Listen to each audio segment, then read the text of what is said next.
Hello, I'm H.G. Tudor, and welcome to When Narcissists Collide. What do you get when an upper-lesser type B narcissist collides with an upper mid-range narcissist on television? Answer: you get a bitter and chaotic 2020 US presidential debate. This references the first presidential debate, which was televised recently. The fact is that many politicians and most political leaders are narcissists. It is a circular environment. To survive the political environment, the skill set and mentality of the narcissist is the most effective. This then draws more and more politicians to that world, which means in order to survive it, you are best off being a narcissist, and on it goes. Not every leader, of course, is a narcissist, and there are some notable exceptions. Who they are, and which ones are narcissists, can be found in my material and knowledge vault: the Naughty 40, 50 further famous narcissists, the Weighty 80, 50 famous narcissists or not, and the Shifty 50. You will find that information interesting. Just recently, two political narcissists faced off. The incumbent, President Donald Trump, who is an upper lesser type B, engaged in a televised metaphorical food fight with presidential candidate Joe Biden, who is an upper mid-range narcissist. If you are unfamiliar with my categorizations of the different schools of narcissists, then you can learn more about that from material in the Knowledge Vault and forthcoming videos. However, I will give you a brief overview of the differing nature of these two individuals, who, remember, both of them are narcissists. President Trump does not know that he is a narcissist. He has no awareness at all. He is self-entitled, has an unwavering conviction that he is always right, and anybody or anything else that challenges his perception of being right is, well, wrong. Fake news. He is not subtle at all. He is bold, brash, bullying, and a braggart. Such traits serve him well in certain situations and create significant problems in others. He has no emotional empathy. He is right. If you do not agree, you are wrong, and your views count for nothing. He is right, and if you disagree, you will be ignored, shouted over, or removed from your position. He is right, and his narcissism rewrites history, conveniently ignores anything to the contrary, and creates in him his wrecking ball mentality. He is arrogant, superior, utterly convinced of his effectiveness. I am the expert. And he does not hide his behaviour behind a facade. He will suggest grabbing your pussy, or that she be locked up, and if you do not like it, well, too bad, because he is right and you are wrong, so hit the road, Jack. He knows he's going to solve everything, and if you suggest he cannot, you are wrong. And if you say it has not been solved, well, you do not know what you are talking about because you belong to the fake news media. Anything which challenges him is written off as incorrect, slanderous, invented, and not worthy of a second glance. He steamrolls through everything, and his black and white thinking shared by all narcissists is so apparent through his vocabulary of some things being great, great, really great, or awful, horrible, really bad. You are either with him or you are against him. Trump is belligerent, and he does not care. He is of the view that he will upset some people, but that's their problem. He knows that some people need to be told they are wrong, and his style is direct and bombastic, but he regards it as effective. He subscribes to the position of you cannot make an omelette without breaking some eggs. Presidential candidate Joe Biden does not know that he is a narcissist. He has no awareness at all. He is self-entitled, has an unwavering conviction he is always right, he is arrogant and can be haughty. He does operate a facade whereby his narcissism behaves whereby it has cultivated on his behalf an appearance of being decent, caring, someone who is fighting for the soul of the United States.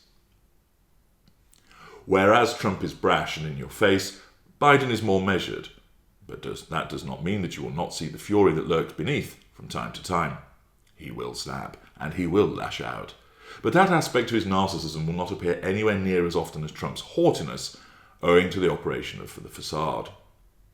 Biden is of a greater level of intelligence, which is part of the reason why he's classified as upper mid-range. Whereas Trump is direct and to the point, Biden's mid-range classification means he's prone to long-windedness, self-indulgent monologues based on his perception of self-importance. He has no emotional empathy. He does have cognitive empathy, so he is able to give the impression that he cares, but it is artificial. It is a means of asserting control and achieving the prime aims. He has, at times, demonstrated a degree of polish. He is not polished in his performances, but can exhibit a degree of polish, part of being the upper mid-range narcissist. Biden is prone to showing entitlement and a lack of awareness through his remarks, but retains the mid-range belief that he did not mean to offend. He is able to understand why people may get upset by the things that he says and does, whereas Trump does not, and more importantly, he does not care because he knows he is right. But Biden did not intend for that to happen. But the fact is, he still made a haughty observation or a self-entitled observation without any emotional empathy for its impact.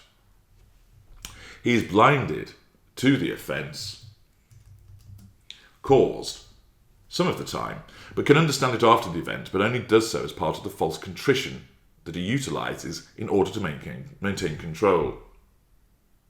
There is more passive-aggressive behaviour about Biden, but as an upper mid-range narcissist, you will see flashes of rage and haughtiness based on self-perception notions of superiority, commensurate with the mindset of the narcissist. This video is not here to discuss the comparative rights or wrongs of President Trump or Joe Biden. You can make your own minds up about that. Instead, this video provides you with insight into explaining for you why the behaviours you recently witnessed, if you watched the debate or read about it, happened as they did. I do this because nobody else in the media is explaining this for you. People may be unimpressed by the performance of the two individuals. They may criticise the lack of statesmanlike behaviour. They may question the lack of serious policy debate, or they may feel the exchange made a mockery of a serious political matter. But what the majority of people do not realise this. You are watching what happens when two narcissists collide.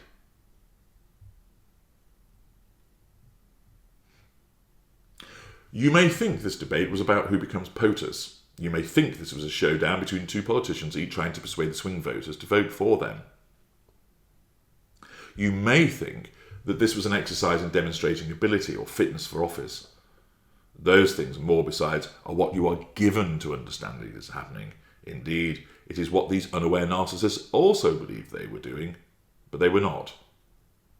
These two narcissists were seeking to achieve the prime aims, and chief amongst those prime aims, what Trump and Biden were seeking, but they did not know this because it's happening in their unconscious, is they are seeking fuel, basically the emotional response of others, and control.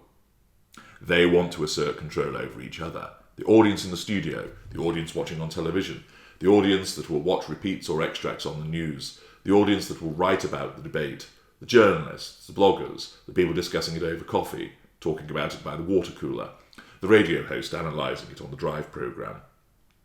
Trump and Biden want that control because that is what their narcissism wants and must have: control and fuel. The reason there was such a collision is because Trump must control Biden and Biden must control Trump. When Biden is criticising Trump's handling of the COVID-19 pandemic, he is threatening Trump's control. When this happens, Trump's narcissism will not stand idly by. It must do something. So it causes Trump to respond by interrupting Biden as he seeks to assert control over Biden. If Trump was a mid-range or greater narcissist, he would have interrupted far less, indeed, possibly not at all, and instead showed apparent good grace and manners by allowing Biden to speak. And then he would have responded to the threat, to his control, by providing an answer which would seek to assert control over Biden by rejecting his attempt to control Trump.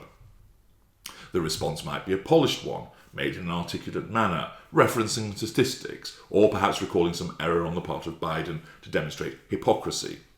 Hypocrisy being prevalent among narcissists. However, Trump is an upper lesser type B narcissist, a belligerent bruiser, so he has not got time for letting the other person speak. He does not do polish, he goes for the jugular, and is the pugilist that his narcissism makes him.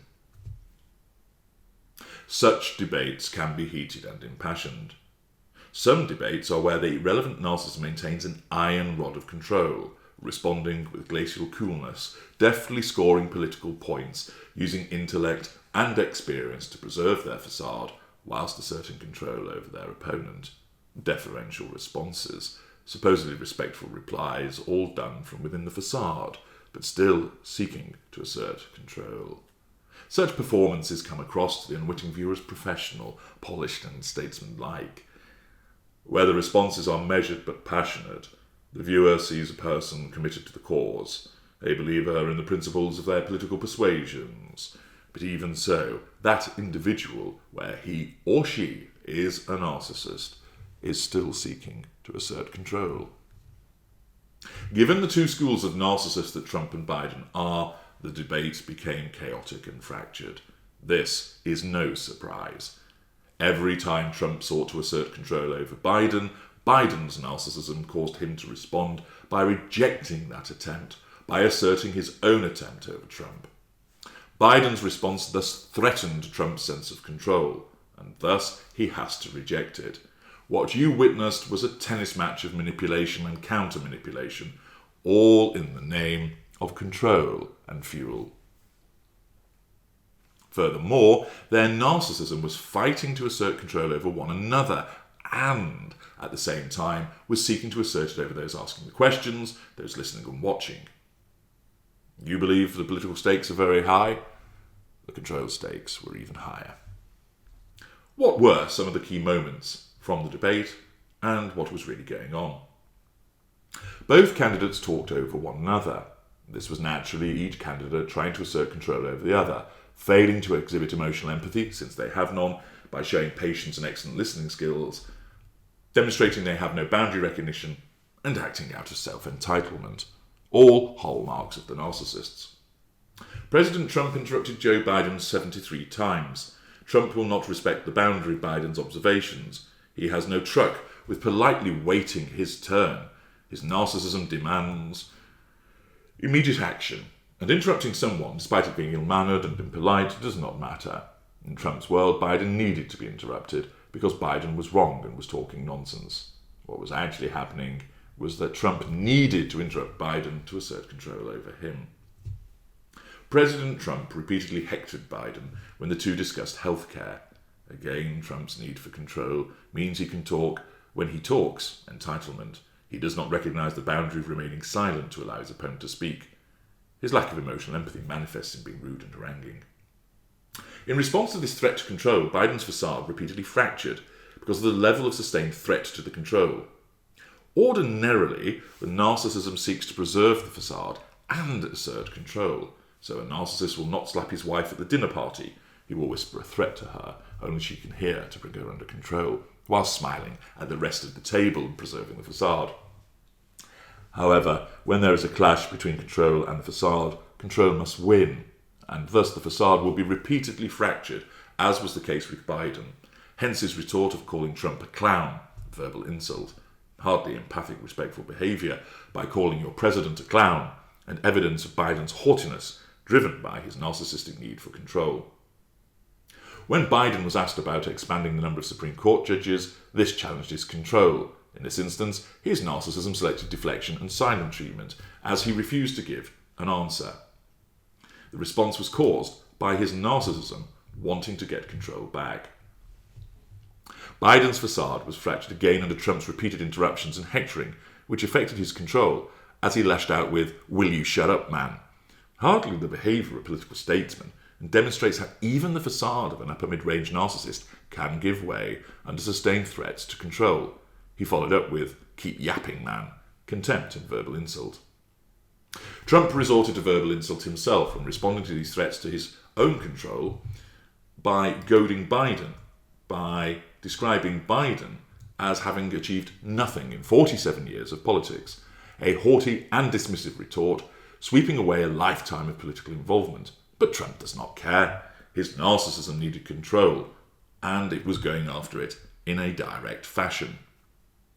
Trump's control was threatened when he was asked if he was going to denounce the far-right group Proud Boys. Trump was not going to do so, because such denouncing would have conceded control to the questioner and conceded control within the electorate at large instead. His narcissism opted for him answering with, "Proud boys, stand back and stand by, but I'll tell you what, somebody's got to do something about Antifa and the left," flattery and deflection. Trump rejected the threat to his control by the question and asserted control over the Proud Boys with his remark his narcissism was not going to let him lose control over part of his likely supporters. Trump was asked if he would encourage his supporters to be peaceful if the results of the election were unclear. "I'm encouraging my supporters to go into the polls and watch very carefully," he responded. The question threatened his control by suggesting that POTUS was someone who would support potentially unlawful action to reject an unclear election outcome. Trump dealt with it through another deflecting answer and then asserting control over his supporters by issuing an instruction to them, denoting his grandiosity in maintaining that his supporters will always follow his instructions. When Trump said Biden would be at the behest of the left of the Democratic Party over health and environmental policy, this was again an attempt to assert control over Biden and a threat to his control. Mr. Biden responded with, "I am the Democratic Party right now." This is an excellent example of the arrogant grandiosity of an upper mid-range narcissist and evidences the narcissistic dynamic of seeing others as an extension of himself. Biden regards himself as the Democratic Party, and his response was an assertion of control through superiority and a rejection of Trump's challenge. Trump waded in with another provocation through insult by getting personal. He brought up the past drug use of Biden's son Hunter, who was discharged from the Navy in 2014 from taking cocaine. This challenge to control again rattled the facade of Mr. Biden, causing him to shout over Trump, entitlement. Biden said, "My son, like a lot of people you know at home, had a drug problem. He's overtaken it. He's fixed it." Biden said Trump had panicked over the coronavirus pandemic, which has killed more than 210,000 Americans. A lot of people died, and a lot more are going to die unless he gets a lot smarter, a lot quicker, Biden said. This was provocation and insult. Trump objected to Biden using the word smart. Trump fought back against that threat to his control with, "You graduated either the lowest or almost the lowest in your class," the president said. "Don't ever use the word smart with me. Don't ever use that word." Insult and threat. This bickering and haranguing went back and forth and meant that any substantive discussion was largely lost. Reaction around the world to the debate generally summed it up as an unedifying experience, which portrayed American politics in a poor light, with repeated mudslinging, interruptions, heckling and insults. What none of the media outlets did was explain why it panned out as it did. The debate was this way because two narcissists fought repeatedly to assert control and to reject threats to their control, alongside gathering fuel. They chiefly behaved in this manner towards one another, but also with regard to the wider audience.